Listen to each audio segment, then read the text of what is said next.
mugs, scotch cups, casseroles, kind of a little less. You know, I made some teapots right at the end of the school year, and I hadn't made teapots for probably 3 or 4 years. So, you know, a lot of it has to do with, you know, the amount of time. If I've got an hour, I can make certain kinds of things. If I've got 2 days, I can make another kinds of forms. And so a lot of it is dependent upon what my schedule is. And 90% of teaching isn't in classroom time. It's the committees and, you know, the people that call you and, you know, want you to, you know, evaluate this. Or the last couple of years I've been getting portfolios and stuff from other faculty from other schools that are going up for promotion or tenure, and they want me to review their stuff and write letters. And so I think I did 6 last year. And so, I mean, that's, you know, you got to be fair to it. You can't just like go, listen, you know, you got to look through it, you know, make some notes, and then sort of decide. You know, a lot of it's based on, you know, they ask you, would this person be tenured or promoted at your institution, which would be North Texas? And so then you have to sort of like, okay, you know, have they done enough work? Have they done, you know, they've been nationally, some national shows. You know. So there's a lot of other things that go on. But if I get work to this stage, if I throw it, then I will finish it. I don't ever like have it dry out and then just have to soak it back down. I mean, that to me is suicide. I mean, that's just, I should have just gone and watched a movie or something at home. Because if you start them, you've got a lot of time and energy in them, so you got to finish them. How long does it take to do a teapot? Well, it's just the parts. It's, you know, you got the body and the spout and the lid, so you're actually throwing 3 pieces instead of 1. And then, you know, it takes time to put them together. Will you throw one? Will I throw one? Sure. Right now? How about tomorrow? I mean, I've been up since 3 o'clock this morning, so I'll have to think about it a little bit too. Do you always know what you're going to throw, like at this point, or do you? Yeah, I made a list. I got a list.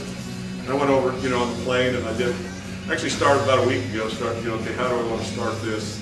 Or how do we want to, you know, it's got to make some sense.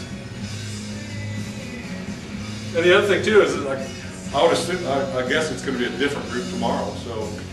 Some of the same people, I'm sure. Okay. So, you know, it depends on, you know, if it's like a whole different group, then I sort of have to start over, you know. But, if it's not, then, you know, I mean, I might be able to finish these, you know, tomorrow afternoon.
Depends on the form.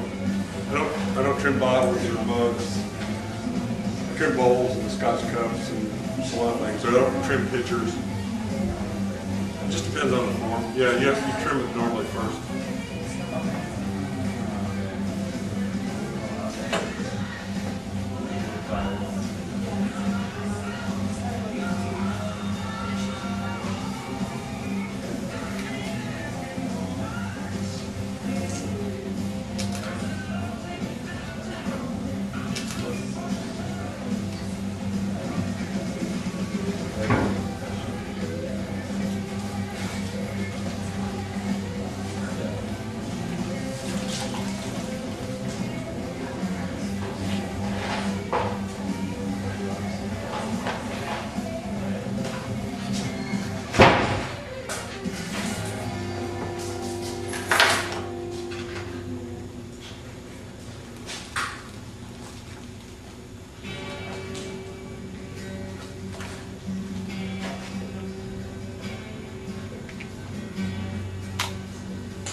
I learned on a Lockerbie, and then I worked on a treadle wheel when I was in England. Most of it's now is on electric wheel. I built a treadle wheel first year I was in North Texas, and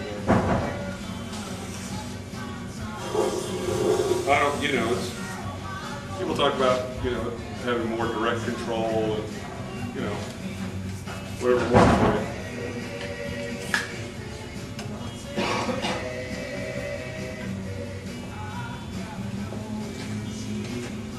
In fact, when I was in graduate school, I bought a Shimpo. I imported it myself from Japan because you could only get them from Westwood or Laguna. They had a contest a few years back, Shimpo America, whatever. We had the oldest Shimpo wheel in America. I had the second oldest one. But it was second by a number of years. You know, I mean, the Boston Museum School, I guess, got a bunch of them in like, I don't know, '62. And so they won the big prize, but I got a free banding wheel.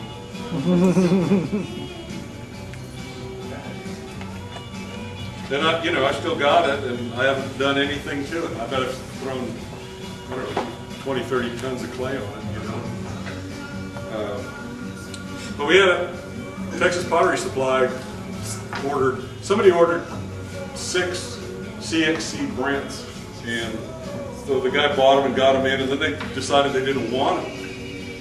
So he sold them to us at cost, and they were like $800 a piece. You know, and so I bought 2. And so I'm throwing on a new CXC now. I took the Shimpo up to Idaho. And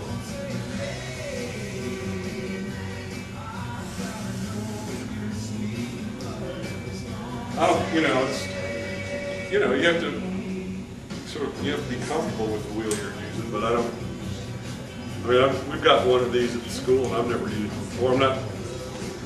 That's real quiet. Do you have any of your graduate students that are still like kind of hard to kick down? Well, I've had a number of them that start out that way, you know, and it's like, well, you know,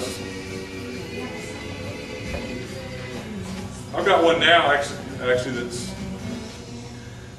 you know, throws a lot of pots, and he uses a Lockerbie. But